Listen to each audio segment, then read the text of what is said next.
All righty. Welcome back to the Red Corner, everybody. Happy Mother's Day to all of our mothers out there, but especially to the mothers that subscribe to the Red Corner.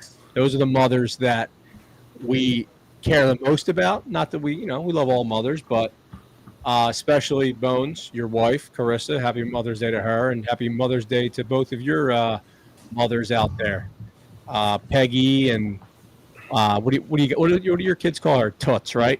Yep. Toots. So happy Mother's Day to all the mothers out there, and shout out to my mother, Darlene.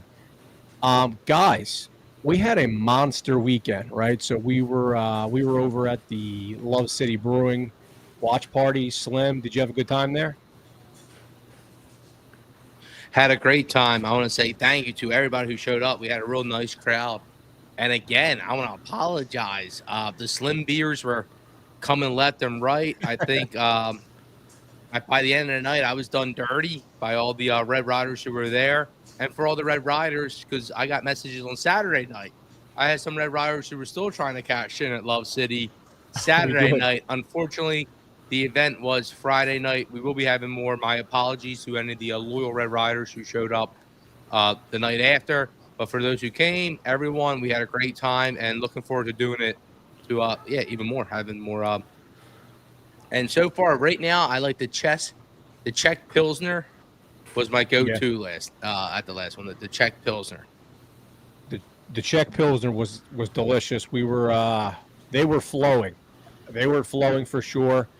And guys, welcome back. We are in the middle here of the Game 3, the rubber match between the Cleveland Guardians and the Phillies. We're up to an early 1-0 lead thanks to a Schwarber. He crushed that ball. Chat, we see you. We see the early activity. Guys, we always say this. Subscribe, like. We're on Instagram. We're on Twitter. And obviously, we're on YouTube. So if you're here, just hit that subscribe button. It's been helping. We've come a long way. Guys, I found myself reminiscing earlier back to when we first started this podcast. We started with 0 subscribers, and now we're closing in on 1,200, which sounds crazy. So that's thanks to you guys. We appreciate that. Guardian series. Bones, what are you thinking here? I know we're still in the middle of it, but are you liking what you're seeing so far? Yeah, I mean, they get the win tonight, and they win 2 out of 3. They haven't won in Cleveland in a while. Like, we're talking decades here where they haven't won a series in Cleveland. So this would be huge. Friday night, tough game with Noel on the mound. Looked good, and then it got away from them in that, I think it was the 5th inning there. But it's part of missing pitches, and then, as we talked about in the group chat, came out, Marshawn was catching. And we talked about the stats with Marshawn catching, with Noah, and then the last couple starts, Noah had Romuto behind the plate, and his starts all of a sudden became better. Might have been coincidence. We just might have got one of them Noah games on Friday night, or it was Marshawn, and starting to believe it was Marshawn. Right. So a whole lot. So a point to the that's what's funny, because that's going to bring us full circle to Romuto, who has, I think he's now caught 12 runners caught stealing. Since you called him out 2 episodes ago, I think he's only missed 1. Since then, he's either 1 or 2 in the MLB when it comes to catching runners. And tonight, he was inches away from having a home run in that last inning. That would have been a home run in 21 ballpark. So that was a monster hit. He did get a double. Unfortunately, we did leave him on second there. If not, this game would be 2-0. So, and just early thoughts here, because I think it's directly correlated with Marshawn. So that to me, it just tells me that Marshawn, he really, really, really has to figure out his role here. I don't want to go crazy because I guess he'll have to go through the waiver wire if we dump one back to the minors. But we're seeing the value of Stubbs, who's not being on the big league roster, He's doing a great job in the minor leagues, and it seems like preparing some of our future studs to get ready for here. This is a first time experience for me as a Philly fan, to where our second best catcher is definitely in the minor leagues and doing a terrific job. So you just hit on that. So let's just open the door there. Are you 100% ready to have him back up here? No, I don't want him up right now. I don't think we really need him up right now. Okay. It would be interesting to bring him up with, like, I don't want to steal your idea, but the whole nurturing of Painter. What's that going to look like? I do have some out of the box ideas, because I'm not. I could see Painter being used if he's going to have a pitch limit, and the idea of him coming out of the bullpen, to me, I know 99% of Philly fans hate it. I don't hate it because of one big reason. You're going to let him get high reps in high intensity moments, which is all he really needs. He has everything else. You don't want him to be a starter, have a great first inning, second inning, third inning, it gets wonky, has a bad inning, fourth inning, he's fine, and then he doesn't have another weird situation until a week later, Because Sure. that's really because in Stubbs spoke on. I don't have the quote in front of me, but he spoke on, like, yo, you're going to get yourself in situations tonight, and those situations we got to get out of. So what's better than, hey, dude, your first couple appearances in the major leagues are going to be in some real tight situation, so you can throw all those nerves right out right away. We don't have to worry about it. That's something, like, shock him with it. Screw it. That won't happen there by Wheeler. But I would do. That's how Slim would be thinking. That's a great call out. And yeah, we were talking about that at Love City, right, Slim? That the thought of bringing up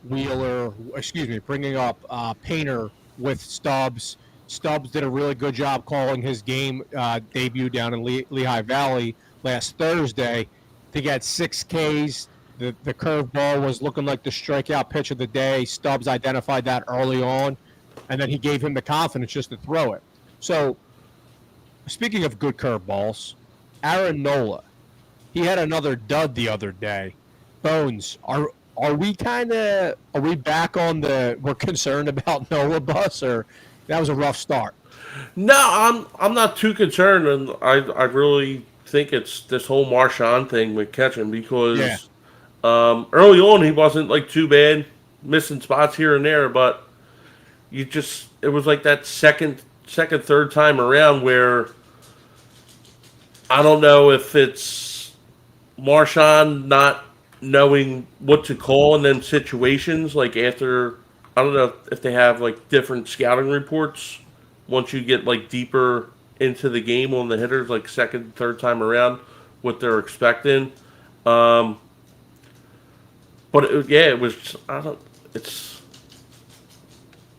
he was like a whole nother pitcher once that 5th inning started than he was in the first 4.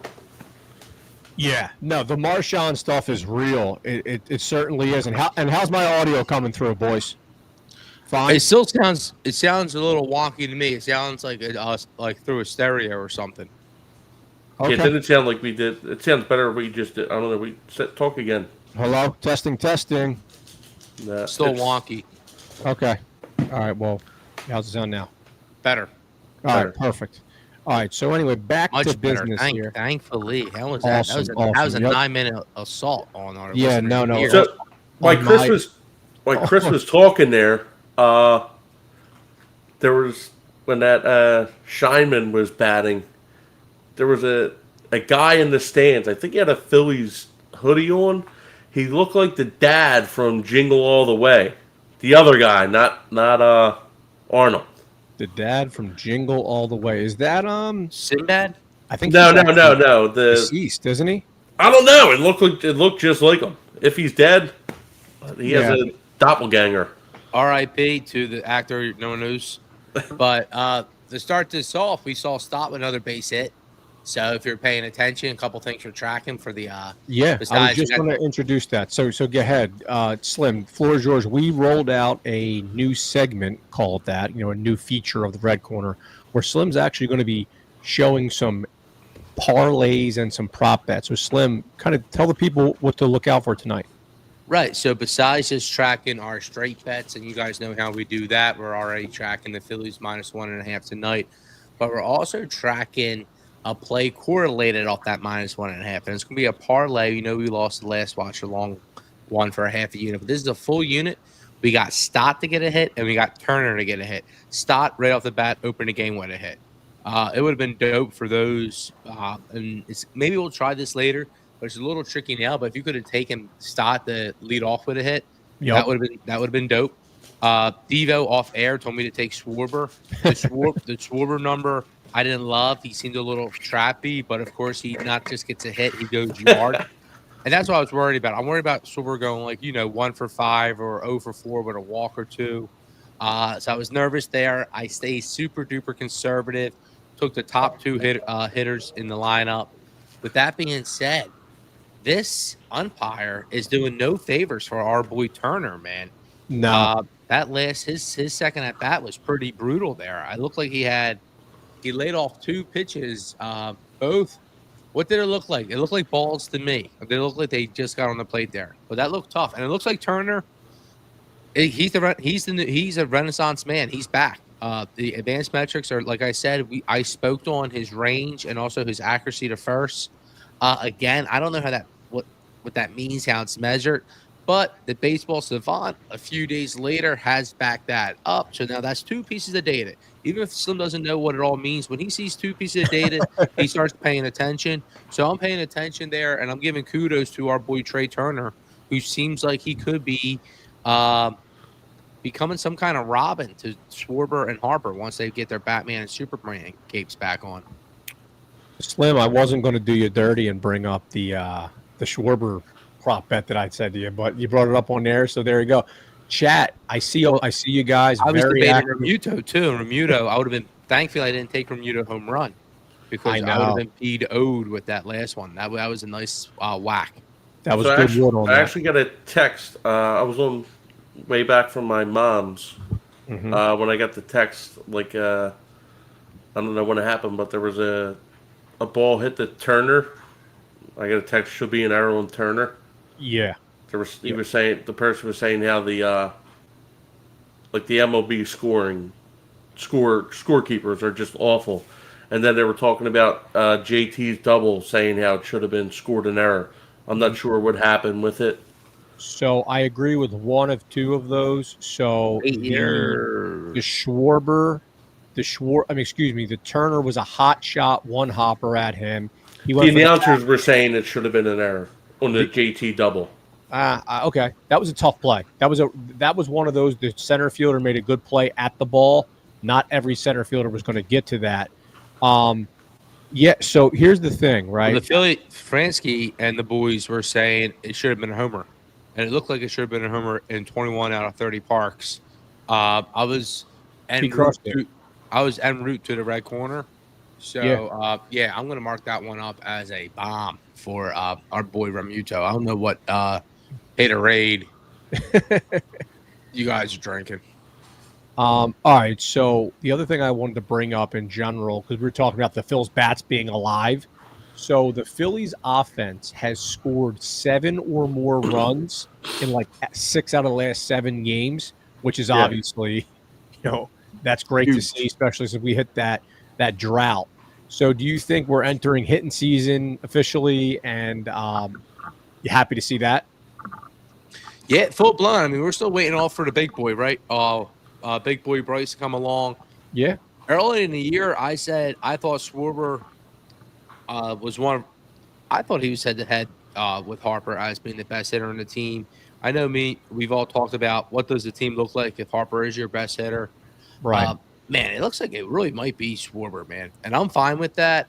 And then with that being said, it's funny to me when I think about Schwarber compared to Bryce. A lot of people who lean into the advanced metrics want the best hitter to be leading off, which really is either Schwarber like we had the last few years or Harper. But now we're seeing the opposite, right? We're seeing the old school Stott seeing the pitches, and it's kind of putting a little. I know it's only been about 20 games maybe or something like that, where we really leaned into it. But we're seeing with this stat lineup that, yeah, I don't know, maybe that all that advanced metric stuff and loses a touch of credibility. It's a good point by you. Let's look at the chat here because we have a nice little backup here. So, BD Jones, Philly fan, welcome, man. He's saying he's here. He did it all. He's strong. And Phillies, let's go. Hey, welcome. We are familiar with Whitey, great man. Your father is, and thank you for joining us. Bruce P in the chat saying so let's see if you guys know this movie reference because I do not. So Bruce P says, I put my drinks on the Underhill account, referring to Love City. See how many of you young punks know what movie that's from. You guys know that? Guesses? Underhill account. I would have to say Animal House. I think 80s is a good because it was Animal House probably 70s, right? No, Underhill? I think it was 80s. Yeah. Only one that would have a chance is Bones here. Well, I would think Fast Times at Ridgemont High or what you said, Animal House. What's weird is the account, right? Because a college thing. You know, what are you talking? What kind of account would it like a college type? Okay, yeah, like a tab. You're right. Right. You know, so that's what's kind of account makes me seem like maybe it's something like I don't know. I had no clue. 100%. Jerry B in the chat, Jerry Bartholomew saying that he disagrees with the bench is calling the game for him. Jerry, I think you're referring to either Aaron Nola or Stubbs with the Miners. Or Marshawn. Clarify what you're talking about there, Jerry, because probably with Marshawn calling like around like the second or third time in the lineup. What does BD Jones think? Does he think who's the better? You got 2 outs, man on second, and a man on third. You're down 1. Who do you want up, Harper or you want Schwarber? Who's the better hitter? Who do you think the better hitter right now, Harper or Schwarber? So while we're waiting on that, I want to discuss Devin's bring it comments last night post game on Twitter. Just so happens that he does it after Harper hits a home run. Well, do you want him to rehash his comments before you counter? Well, no, I'll tease. So basically, we've been talking behind the scenes, right? The Red Corner. We obviously have our own little group chat. We see each other in person, and I've been talking about how I'm going to be going on the stand for Harper soon. So I subtweeted Bones, right, on our socials, and basically made that video with him in mind. So now, you know, this is the justice system. We will give Bones his time to get on the stand and speak for himself here. What do you have to say, Bones? Yeah, I mean, like, I don't think we criticize him at all. Like, it's not about okay. When did we like really criticize him? Besides, like I did like 2 weeks ago. When has it's always like nobody else is doing like we're always getting all over Turner. Like he hasn't hit the ball like last year playoffs. This person hasn't. What did Harper do? What did Harper do in games 6 and 7 against the Diamondbacks 2 years ago? And then games where the Phillies lost, right? What did Harper do in game 4 last year against the Mets when the Phillies lost? And then now he's hitting 230. Power numbers are down. Mm-hmm. He's going up there swinging at where you see going up there swinging at pitches 1-2 on 3 strikes. Like he's not even close. He's swinging for the fences every pitch that he sees. Like he's trying to be the hero. And then you got everybody. Like I never got into the whole like him pandering like with the fanatic stuff and all that. And then people were criticizing him for doing the gender reveal. Who cares about that? That stuff I don't care. They wanted to do that. That's fine. It's a non-baseball activity. Still using the same bat. It's just a different color. That's all it was. Had nothing to do like, oh yeah, he's thinking about doing his gender reveal instead of that stuff. Didn't bother me. Okay. Stuff bothered me is him not hitting on the field, and he's coming up and in certain situations where they just need to hit the left or hit the right, and he's not getting the job done because he's swinging for the fences all the time. And that's stuff that needs to come out more when he's not doing his job. And right now he's not doing his job. That's why I called him out 2 weeks ago. Maybe he comes out of it. Maybe last night he had that home run. Maybe it happens. I don't know. But people and every time somebody does bring it up on radio outlets, he did this in 2022. All right, that was in 2022. Mm-hmm. And then last year he's outspoken. He wanted a contract extension. How are we going to give you a contract extension when you haven't hit 100 RBIs yet? You haven't hit over 40 homers yet with this team, and I'm not saying he doesn't deserve it, but that's not what he is. He was never a 40 homer, 100 RBI guy. This is what he's getting, and he shouldn't. He got what he got because of his name, not because of the stats. Because if his stats were getting that, he would have never got that contract. Whoa, that's the first thing that I completely disagree with what you said. Everything else I think was fair. He got what he got because of his stats, not because of his name.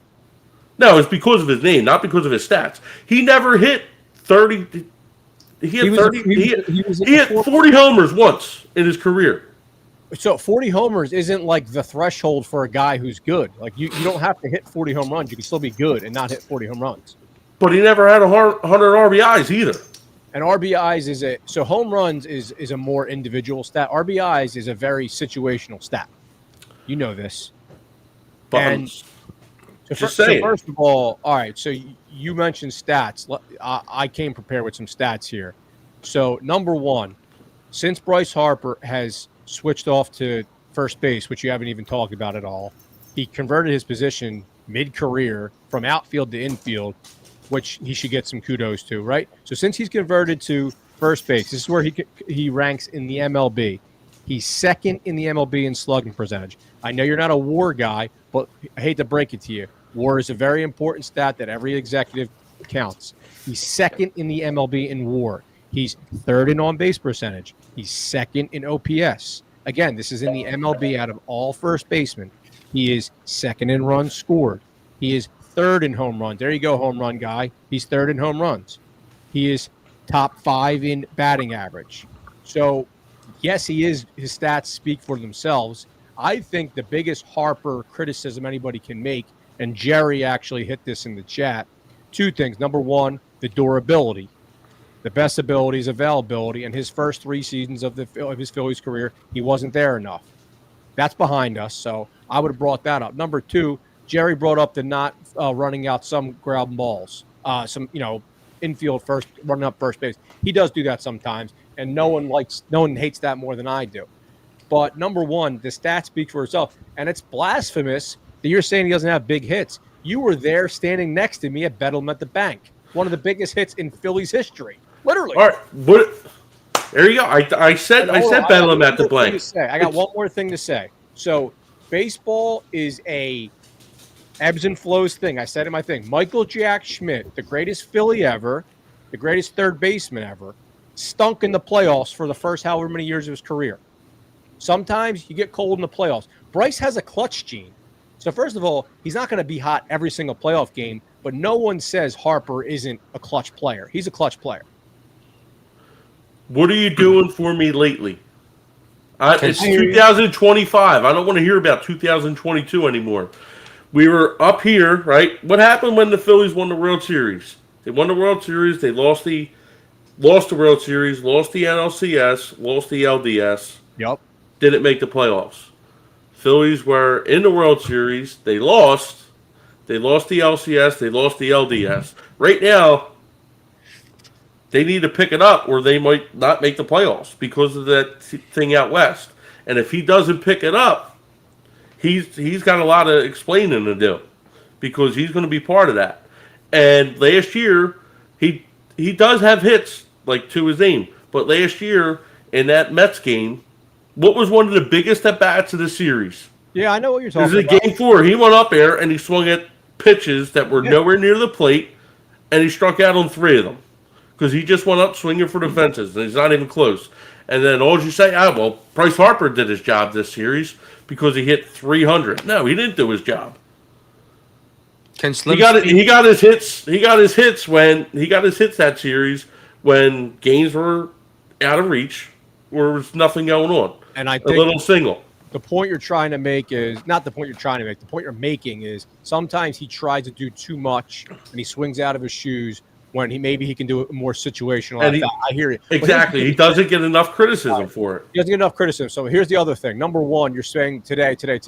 Despite all of this crap that everyone's saying that he's not playing up to snuff this year, he's still second on the team this year in on base percentage.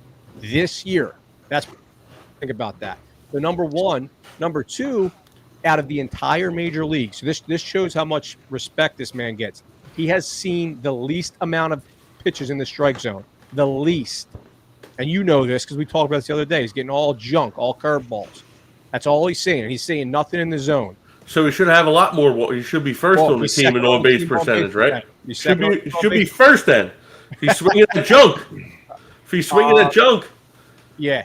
There was a time. There was a point. I think it was like 2 weeks ago where like 23 of the pitches the last like 23 pitches he saw, 17 of them were curveballs. Yeah, exactly. Like I think we were doing a thing, and or maybe I was talking to.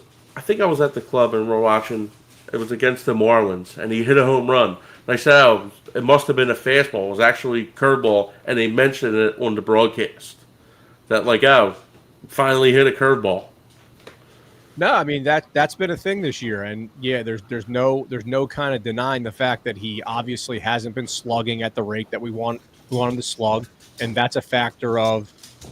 And you can't really say that Schwarber hasn't been doing his job, right? Because Schwarber has been delivering, but the counter is, is he not getting protected by Schwarber? And but no, it's a funny thing. It's something we'll keep an eye on. And I want to say one more thing, and I'll let you jump in because I know you've been patient over there. To say, and I think out of everything you said was fair, right? Because at the end of the day, this is always going to be a agree to disagree conversation. But the thing that I completely think is baloney is when we look at Harper's deal, we already look at it like it's a good deal. He didn't get the deal because of his name. It's a great deal.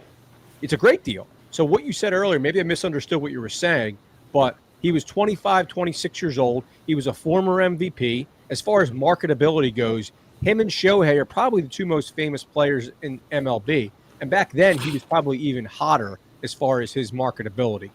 So, and he was a former MVP at that time. He was definitely worth every dollar he got. And as we look back, him and Turner have a similar contract. Schwarber's about to sign a $30 million contract, we're thinking. So he's going to be making what Harper's making. And he's a DH. So, Slim, go ahead. You want to jump in here? Yeah, real fast. I'm going to try to hit and summarize the points you guys all mentioned in your little conversation. Right off the bat, Harper's probably underpaid, okay? 100%. Secondly, they're all overpaid. Let Slim speak. It's been a minute. Secondly, the big point is we have to categorize what's going on here. Does he have bad strikeouts like he did against the Mets? Yeah, no doubt. Is that what's happening now? No, I don't think so. I think what's happening now is more that luck thing. I've seen him hit hard double play balls. I see him making contact all into the warning track. So I think more he's in a bad luck spurt, and then you get the people who want to bring the approach conversation in here, which isn't, I don't think, happening right now. Not to say it can't happen, but I don't think it's happening right now.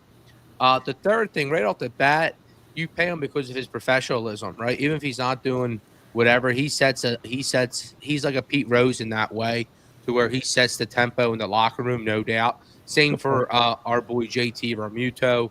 Thirdly, like Bones says, you're right, Bones. If we do miss the playoffs and this does continue, then Harper will get some hate towards his way, and he should, especially if the numbers don't increase. But the truth of the matter is, I don't think anyone really thinks the numbers aren't going to get back to where they should. We all believe they're going to get where they are. Lastly, him going to first base, that's kudos to him, but that's also kudos to management and their way they went about it. They know that he's approachable in that way, but you do have to approach him in the right way. You can't do what Boston's trying to do with Devers last second. Oh, here, DH, first base. No, it has to be an open conversation with your best franchise type player. So, and he basically brought in dudes like Schwarber and Turner for us. Right. Yeah. And I think a cool conversation would be to have is what do we think about the Schwarber protection conversation? But I think we need more data on that. Yeah, we'll do a deep dive. And actually, again, I agree with a lot of stuff that Bones said in general. And I think the biggest point that he made was one of the first things he said basically was he doesn't know how much criticism Harper gets. And that was actually one of the things that I internalized the most before I went on my rant on our socials, because who I was really speaking to was the jabronis, right? The people that will watch a game, see Harper strike out a couple times, say he sucks, say, he's overpaid. But the reality is, yeah, he's having a down month, but he has a 12-year MLB career of precedent showing that where the ebbs and flows goes. And the attitude was the big thing that everybody likes to say, oh, Harper's, his attitude's down. And honestly, everyone, even the announcers, T-Mac and, Ruben Amaro said, everyone says that's not the case. He's optimistic. But let's go to the chat, because the chat's been jumping into a lot of the stuff we've been saying, and then we'll transition to Feel the Love. Yeah, I'm about to cut you off.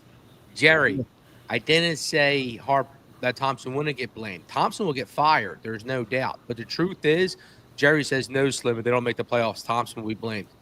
Harper will be widely. Do we have a Jerry Slim rivalry, bud? We will have it. I know with the pitching last week and this now. Jerry, keep the heat coming. Keep the heat coming. When Luzardo gets rocked in the playoffs, don't come here with excuses, Jerry. Okay, that's the first thing. Second thing, you're right, but we can't move off Harper. He will be fired. Thompson will be fired, but Harper will be highly, highly criticized. There's no doubt. He's getting criticized this week. We had to do a Devo debrief. It's not even 40 games in. Before we get into the next thing, I don't know what it is with Cleveland. Like, is there like a mosquito infestation there or something? Because this reminds me of the game where Jabba Chamberlain, when he was pitching with the Yankees, they had to stop the game because he was just like infested with them. I remember that game. Just like swatting them away. That's all I see on the screen here. Just mosquitoes flying around. Yeah, no, it's something to keep an eye on. It might. I don't know what the weather in Cleveland is right now, but usually they come with the heat, right? So going back here, so Jerry said chilly. Nope. He's got his jacket on. Yeah, that's interesting. He said nope. Jerry said nope. Harper doesn't get criticized for swinging at bad pitches. Okay, and then Jerry also said that Harper should be in the batting cages facing nothing but curveballs. Yeah, I mean, you're not wrong there. I'm sure he is doing situational. They're facing the Indians or the Guardians, we'll call them, but Major League, the movie, reminds me of Pedro Serrano, who played for the Indians. The only Harper questions I have is, does he have the versatility and the durability to go back to the outfield to add potential power right-handed bats or another power bat to our lineup? And he said himself he would do that. He went to one of the biggest reporters in the MLB and said he would do that. Yeah, but I'm fine with him doing that, but then it becomes a durability thing. Do we want him to always be out there? Because we do. It's been a big thing for 3 years. When we signed Schwarber, Castellanos, and Harper, it became the 3 DH and Hoskins. At the time, and Hoskins, it became a whole DH, heavy-looking lineup. We still kind of look that way. I think we can hit our way out of it, and I do think we're going to be searching for another power bat this mid-trade deadline and next offseason. For sure. And Shane R. says Harper has been in a lot of big pressure spots over the last 2 years and has been a no-show. I mean, look, the Mets series, that last postseason was only one series, right? So and we all know that, infamous at-bat where the 3 strike out. I have to fact check you on the 2023 postseason stats. I don't have those in front of me. Obviously, 2022, he had a great run. I think he was like 0 for 8 in the games 6 and 7 combined. Okay. Which obviously isn't great. So I'm glad you have that prepared. And then Shawnee K saying, I think people forgive Harper because of that home run he had to send us to the World Series. Bet with the back. I mean, look, Harper's had a million big moments. I mean, I'm thinking of the London series. He had that big homer. That's just one off the top of my head. Like the guy has plenty of big moments. Obviously, we only have 3 postseason runs, so the moments are limited. But he has a lot of big hits. And then another interesting question. I think we'll end on this. Slim, you got to be licking your chops at this question. Shane R saying, who would you rather have right now, Harper or Alonso? Honestly, I would.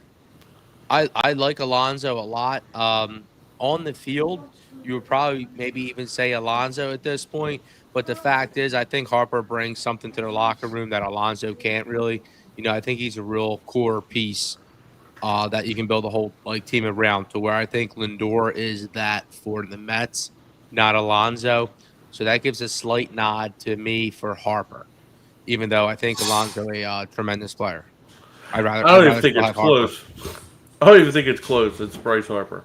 Yeah, it's absolutely Bryce Harper. But appreciate the question. Well, when he's hitting the homers and the RBIs, Bones, if you're sitting here complaining about Bryce Harper and then you look at Alonso's numbers, what are you looking at? What's that? You're sitting here complaining about Harper's numbers. When you look at those two head to head, Alonso, what are you looking at then? If you don't think it's even close, you're sitting here crying about Harper, and then you're saying Alonso's not better than him. So who are the first? Who's your all-star first baseman? Who do you like in the NL? Or what are you even looking at? If you don't think Alonso's good, you don't think Harper's good. Who's good? I'm saying in general, for the remaining, Pete Alonso's a loser. I don't care what you say. I don't care what stats you throw out. I'm not. Pete Alonso's a giant loser, and there's a reason why nobody gave him a contract, because he's a big dork and he lives to go for the home run derby. He's a big dork. Okay, that's gotcha. He does batting practice for the home run derby. Big nerd. Does that answer your question, Shane? Right, you don't think Harper's a nerd? They can have I see all those bugs now. Yeah, it's crazy. They got a big nerd off. All right, let's transition to 34 RBIs, first in the it got worse this inning. This is a special one, right? Because this is coming off 48 hits. Most hits, Field of Love, brought to you by Love City Brewing. Again, this is Field of Love, brought to you by Love City, our official brewery partner. We just had our first watch party. We had a great time. The beers were flowing. Bones, let me start with you this week. Who's your Field of Love? My Field of Love for this week, it's got to be Ranger Suarez. I mean, after that start he had last night, okay. He had a rough one last week in his season debut, and just in typical Ranger fashion, he comes back last night and was just wheeling and dealing, making plays like he usually does. Like something hit them, he just lollygags, throws a guy out. I think, what was he, 62 pitches through 6 innings last night. So he's just letting it fly, and that's all you can ask for. We talked about it, a lot of these, especially I talked about Sanchez. Yep. These guys, they just go up, and that's what they do. And if we had a pitching problem for the postseason, if Ranger's going to be pitching like that, Wheeler's pitching the way he does, 6 of his 8 starts, he gave up 2 runs or fewer. The Phillies are going to be in great position for the playoffs. And Ranger Suarez, if he's healthy, he's going to be a big part of that. Absolutely, he is. Love to see Ranger back on the Field of Love segment. After that first start, I think we're all a little worried, but he's not dead yet. Slim, who's your Field of Love this week, man? My Field of Love is going to be Trey Turner. Right now, he's batting .318. It seems like his range has been better at shortstop. I believe he's been more consistent at the position, and he's a guy very much like Jimmy Rollins back in the 2000s. That if he's rolling, our team should be rolling. He's crucial. So yeah, my field love right now is Trey Turner. I'm hoping he can really get himself keep going for another month of being hot. To me, if he keeps this up, he's an all-star potentially. So I think that's something we can really, really ride, especially with Bones' boy Harper not doing nothing. And speaking of Bones boy Harper not doing anything, my field of love this week is the MV3 himself, Bryce Harper. Getting back on track last night at a multi-hit game, including a homer. I'll refer you back to all my prior points. I'm not going to rehash them, but truly one of the best second basemen in baseball. Excuse me, one of the best first basemen in baseball, and has proven that. And that is his second position that he's played in the major leagues. The unselfish player that he is, and the great contract that he is. And let's get him back on track. Anything else we want to add on our field of loves, boys? Slim, did you have something else you wanted to add there? I didn't want to cut you off there. So that guy right there. The one thing, right? Trey Turner's strikeout percent is down this year. Mm-hmm. He's in the 77th percentile of all hitters in saving pitches as well, which I know a lot of people might not believe. With that being said, he's not where he was with the Dodgers and before he got with us, but his extra base average for hits is getting higher. Right now, it's at 279, which is the highest it's been for the last 3 years with the Phillies. Again, these are, the deep stuff. I don't know what it means, but I just hope I know the higher, the better. So he's starting to approach even that 300% in that XBA average, which is something that, I don't know, extra batting average or extra base hit average or something along those lines, which to me tells me even though his approach, he's looking at more pitches, he's trying to go field to field, he's also getting a little bit more power, which we saw when he cranked that home run the other night, Absolutely. No, Turner has been a quiet, consistent force for us this season.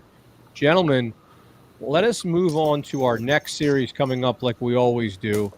Let's preview this St. Louis Cardinals series, right? So we have the 22-19 St. Louis Cardinals coming to town, and they are red hot. They've won 8 straight games, in case you haven't seen. It's an opportunity for the Phils to get payback, right? Because we've already played them this season. They won the series, and it was an ugly series for us. They won 2-1. The Phils only scored 4 runs that series and got shut out twice. So we got a payback opportunity. I'm going to tee up the matchups, and then Bones, I'm looking over at you. Just kind of want to see your thoughts on this series. Game 1, which is Monday, tomorrow night, 6:45 p.m. We got Christopher Sanchez versus Liberatore on the mound, lefty.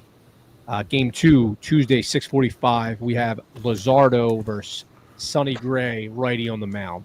Game 3, Wednesday, day game, 1 o'clock. We have Aaron Nola versus Eric Fedde on the mound, another righty. Bones, what are we looking at here? Well, the first start, Liberatore, he was dealing against the Phillies in his, that first game, so that's something maybe the Phillies, they seen something where they can figure out because they had no answer for him in the first series. And I don't know if like he's better at home or on the road. I didn't look into that, but he's pitching pretty good this year. He has a ERA just a shade over 3, and then you got to move to the second series. Sonny Gray, he's always tough. I think he was on the IL when the Phillies played them in the first series, so they missed him. Yep. And he's always, Phillies have seen him plenty of times when he was with either the Reds or he was out in, or that's John Gray that was out in Colorado. But they've seen him plenty of times. So they should have a book on him. And it's a lot of these guys, like where if the Phillies don't see nobody, bet against the Phillies. Because they don't do well against guys coming up from, like, it's either a first year or they're making literally their MLB start. Right. What about the Rays series last week? You said the same thing. They rocked the crap out the Rays. But they have a book on them guys. There's not. That guy's like made plenty of starts. These guys, like Liebertor, he didn't make a lot of starts. You know what I mean? So there's not really much video or stuff they can scout on them. And who's going to be the third starter? Third starter is let's see, I have it right here. Eric Fede, righty. He Right, just pitched so- a complete game shutout Yeah. yesterday. Eric Fede is one of Slim's favorite pitchers. He came over last year. He was pitching, and I don't know if he was in the Japanese league or somewhere. Teddy Watt. But he came over and he's been a very strong pitcher since returning to the majors. Real fast. This Cardinal team has won 8 games in a row. They're looking to make it 9 tomorrow versus us. We looked terrible versus them when we played them, but maybe that series is looking a little bit harder in retrospective now since they've gotten themselves in a little heater here. One reason why the Cardinals are tough is you guys already touched on the pitching. You got Liebertor, who's very, very serviceable. Then you have Sonny Gray, who has been an ace before. And then last but not least, you have this dude, Eric Freddy, whatever. He's excellent.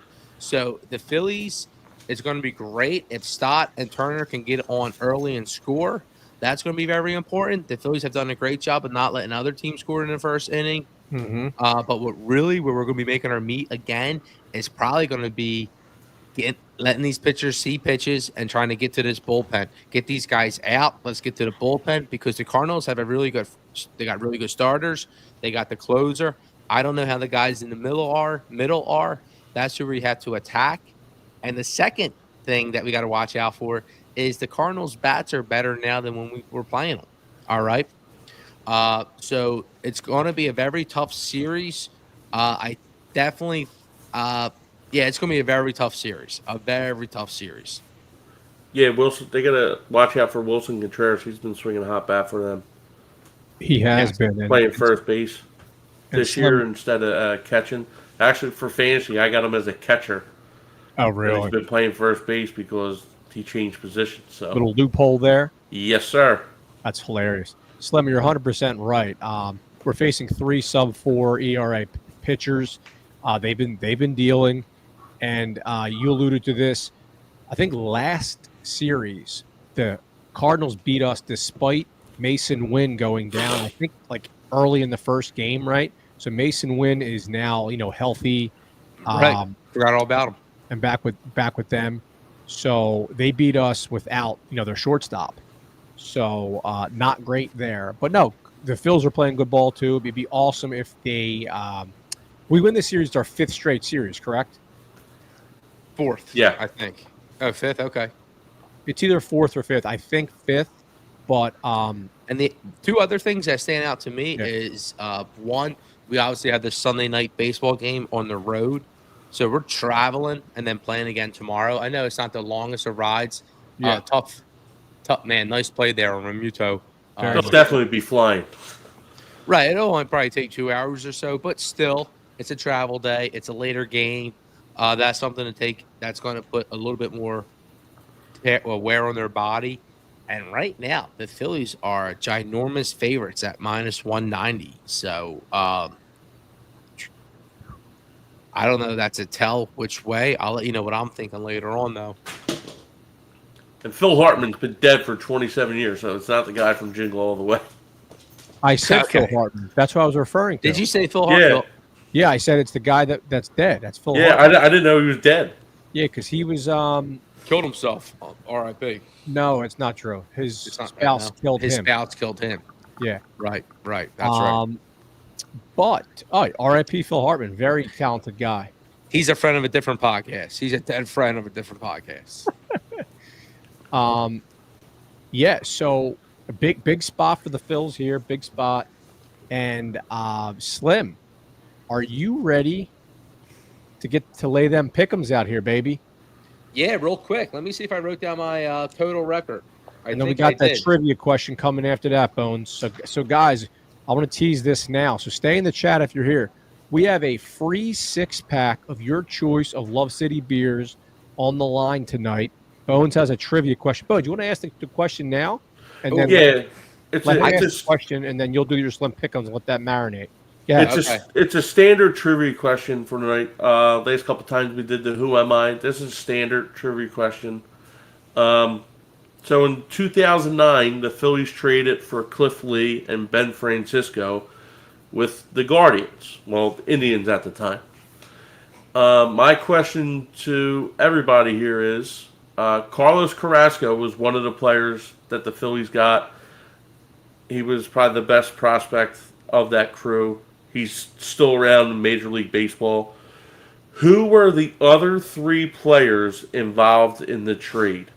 So it was Cliff Lee and Ben Francisco for Carlos Carrasco, and who else? So they're naming three players or one player? Three players. Okay, well, we got a tough one tonight. Slim, all right, good question, Bones. I love that. Slim. Hold on. Before that, my mom, for Mother's Day, and she sent a trivia question, okay? And Slim, from reading it, does not remember this happening, or if it's right. And I'm making note because it's I can tell it's AI generated, okay? So, chat, here's my question. In 2006, I think it's real. I think it's a real one, and it's going to be impossible. In 2006, which Philly player hit a walk-off home run on Mother's Day while using a pink bat with his mother's name engraved on it? In 2006. Yep. Okay. And then let's get to Slim Pick'ems real fast. Let's see what we got here. Let me get out the data book right next to me here. All right. So, team, it's been 3 straight winning weeks. We're slowly building back. We got a long season. Tonight's the 40th game. We have 120 more games. Okay, that's a lot That's a lot of baseball left. With that being said, our season record 22-46 for negative 5.46 units. This early slate of games, the Monday Tuesday slate, we only have 3 plays. What are the plays? We're going to be looking at the Red Sox plus minus again. They're all -1.5. We got the Red Sox -1.5 plus 150. We got the Nationals -1.5 plus 205. The Nationals are playing the Braves. The Braves cannot score. None of their games, their last 7 games, have been -1.5 spreads. They were home for 2 weeks. They were home against the Reds. It didn't hit. They were on the road versus stinky Pirates, and they couldn't beat the Pirates by more than 2 runs in any of their games. So guess what? The Nationals, -1.5 plus 205. They're going to bite the Braves tomorrow. And last but not least, I hate to say it, the Cardinals versus the Phillies. I do think the Cardinals are in a great spot. I talked about the value earlier. If you take the Cardinals -1.5, they're going to be around plus 215. So in recap, we're taking the Red Sox -1.5 or plus 150. We're taking the Nationals -1.5 or plus 205. And we're taking the Cardinals -1.5 or plus 215. If any of these games lose, we're doubled down on Tuesday. The Tuesday double down at 2 units. Okay, so let's get this before I see you again on Wednesday or Thursday night. We're going to be in the green because we got some heavy hitters here with the Cardinals, Sox, and Nationals. Love it, and as always, make sure you ride with Slim, guys, because the Red Corner always does. And just to kind of clarify a conversation we were having earlier, if the Phillies did win this series, it would be the 5th straight. It was Cubs, Nationals, D-backs, Rays.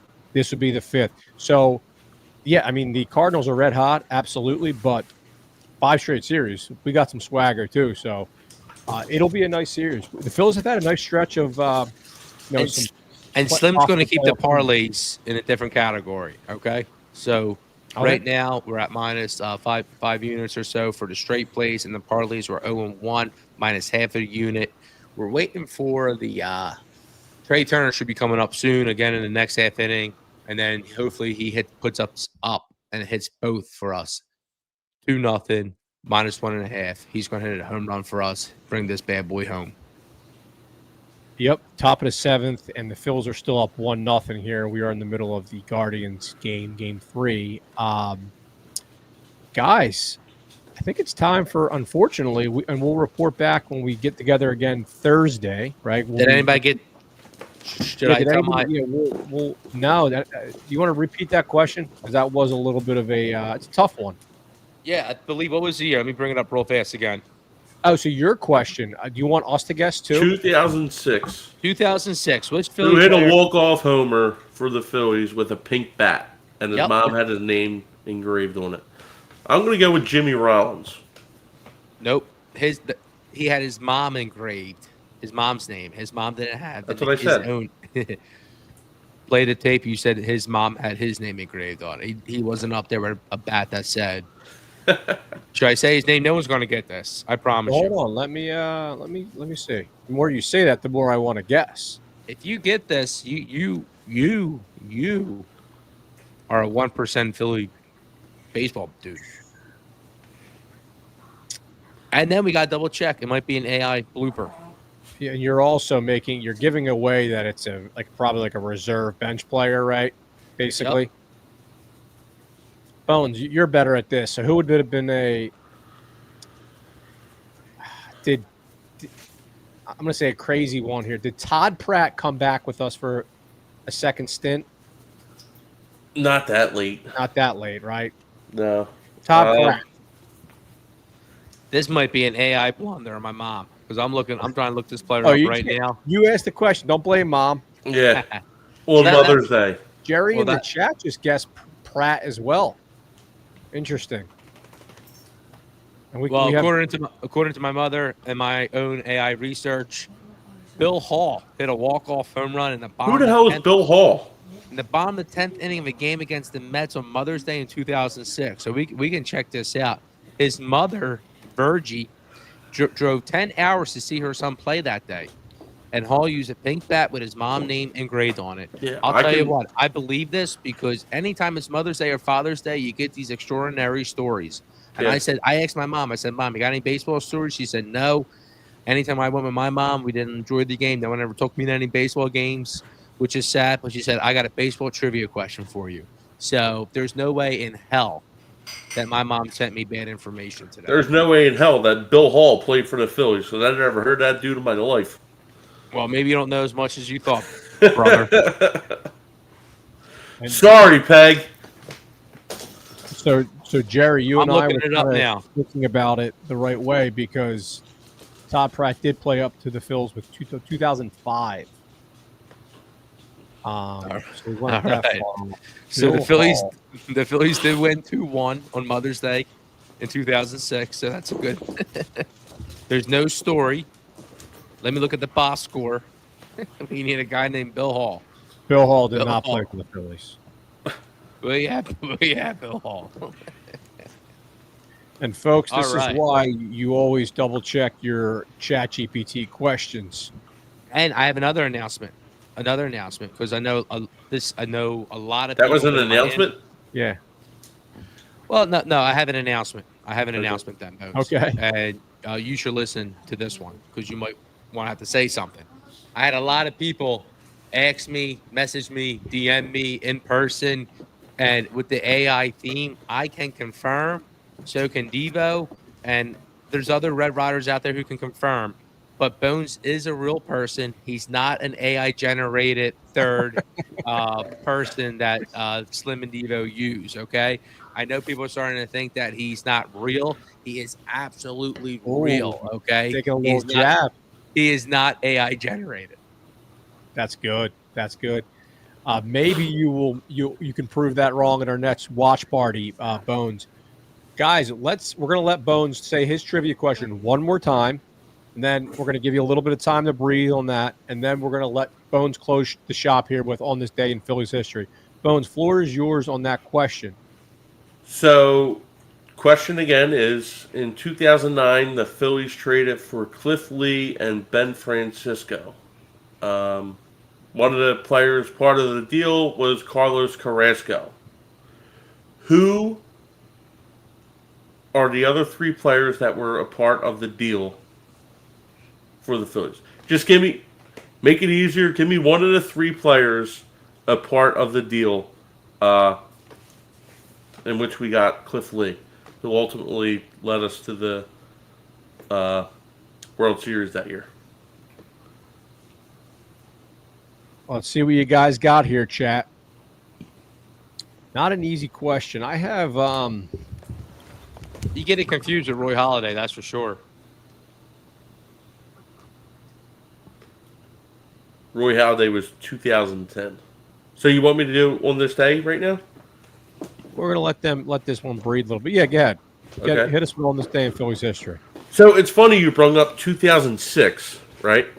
So it was 2006 was the year before the Phillies started their run, 5 NL East division titles. So on this date, 2006, is when Aaron Rowan made his famous catch, took him into the wall at Citizens Bank Park, and he smashed his face on the metal fence just before the bullpen right there on the warning track. Ultimately led the Phillies putting padding there because how bad it messed up his face, and he still did the interview after the game. Legendary Phillies play. Awesome with Aaron Rowan. Yeah, he milked that one. That was a legendary milk job. Oh, I mean, he was here for a season. He made an All-Star game appearance, I think, later on with maybe the Giants. He had some success there. Yeah, Aaron Rowan was a good player for us. He was a good Philly. He had that funky little batting stance, if you remember. If you remember, Yeah.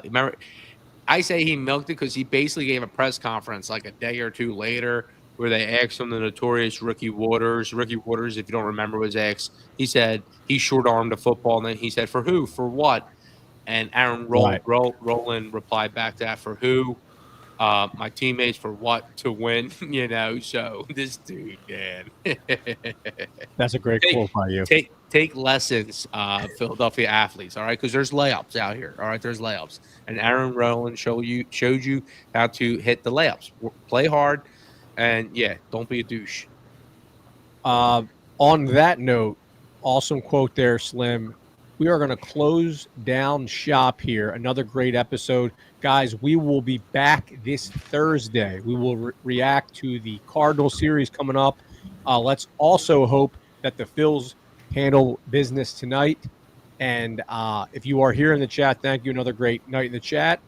Subscribe, like, do all that stuff. We will see you Thursday. Go Phils. All right, let's go.